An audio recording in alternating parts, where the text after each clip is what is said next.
What if I told you that you could break free from literally any addiction using just 3 simple steps? Not some miracle cure, not some overnight transformation, but a proven process that actually works.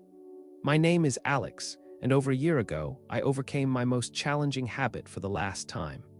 Earlier this year, I managed to significantly reduce my daily screen time.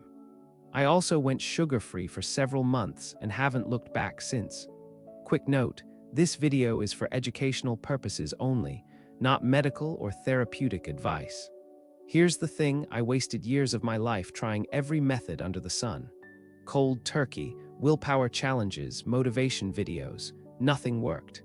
But after 5 years of dedicated self-improvement, I finally cracked the code. And today, I'm sharing everything with you because I wish someone had told me this years ago. This might sound counterintuitive, but hear me out.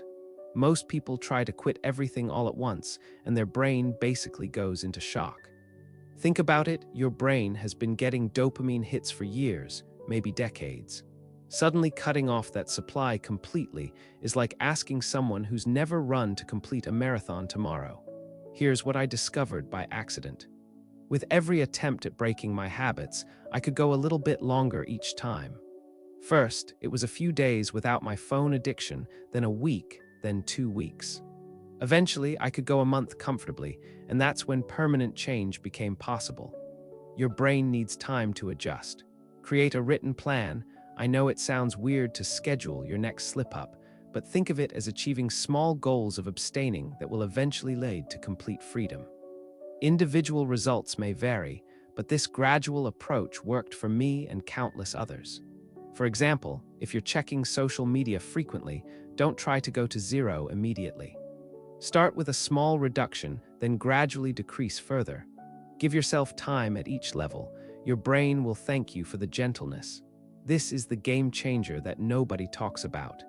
Everyone focuses on discipline and willpower, but there's something way more powerful: getting rid of the craving in the first place. I'm living proof this works. I rarely get cravings anymore, and when I do, they're weak and easy to ignore. How? I found my purpose. Here's the psychological trick: your brain won't give up something it enjoys unless it believes there's something better waiting for it. He who has a why can bear almost any how. That's not just a nice quote, it's neuroscience. For me, I want to become an entrepreneur who changes lives while building financial freedom. When I'm working toward that dream, scrolling through my phone feels like I'm literally stealing time from my future self. The craving disappears because my brain now sees the habit as an obstacle, not a reward. Take 5 minutes right now and think about your biggest dreams. Not just "I want to be healthy," but specific, ambitious visions. Maybe you want to start a business, travel the world, write a book, or be the parent your kids deserve. Individual results may vary, but when your why is strong enough, the how becomes clear. This also solves the biggest problem people face after quitting: what do you do with all that extra time? I replaced my addictive behaviors with entrepreneurship, sports, reading, and quality sleep. Have one main passion that excites you, then fill the rest with healthy activities. This is the easiest step, but don't underestimate its power.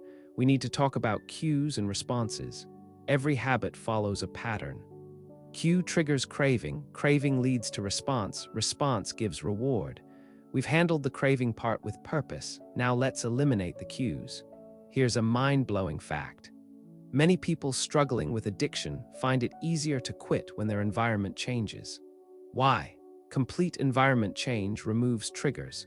I put my phone in a drawer instead of on my nightstand, and immediately my urge to check it dropped significantly. Look around your environment right now. What's triggering your unwanted behaviors? Be ruthless about removing these cues. But here's the secret weapon: increase friction. Make your bad habits harder to do.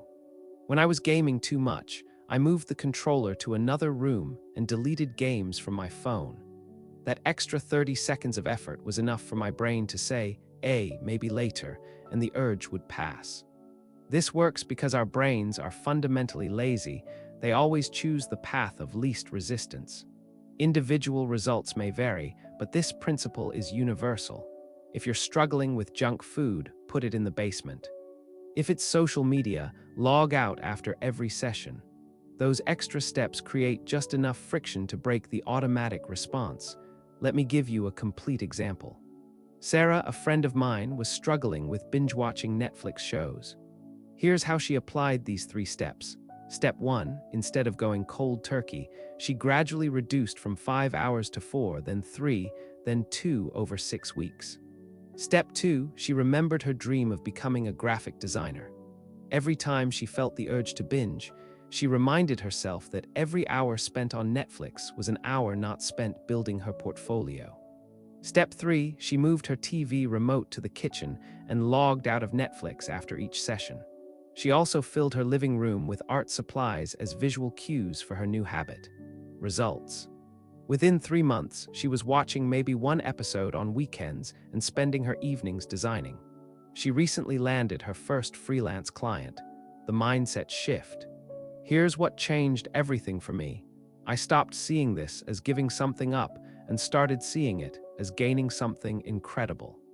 Instead of "I can't watch this video," it became "I'm choosing to invest this time in my future." This isn't about perfection. Individual results may vary, and you might have setbacks. That's normal and expected. The difference is now you have a system, not just hope and willpower. Remember, small, consistent steps beat dramatic gestures every time. Your brain is incredibly adaptable, but it needs time and the right conditions to change. If this resonated with you, here's what I want you to do right now. Pick one habit you want to change, just one. Write down your gradual decrease plan, identify your deeper purpose, and make one environmental change today. Individual results may vary, but taking action is what separates dreamers from achievers. Drop a comment below and tell me which habit you're going to tackle first. I read every single comment, and your story might inspire someone else who's struggling. If you found value in this video, smash that like button. It helps more people discover this message. Subscribe for more content on personal development and living intentionally. And remember, you're not broken, you're not weak, you just need the right strategy. Remember, this content is for educational purposes only. It's not a substitute for professional advice. Individual results may vary. Focus on small, consistent steps in your personal growth journey.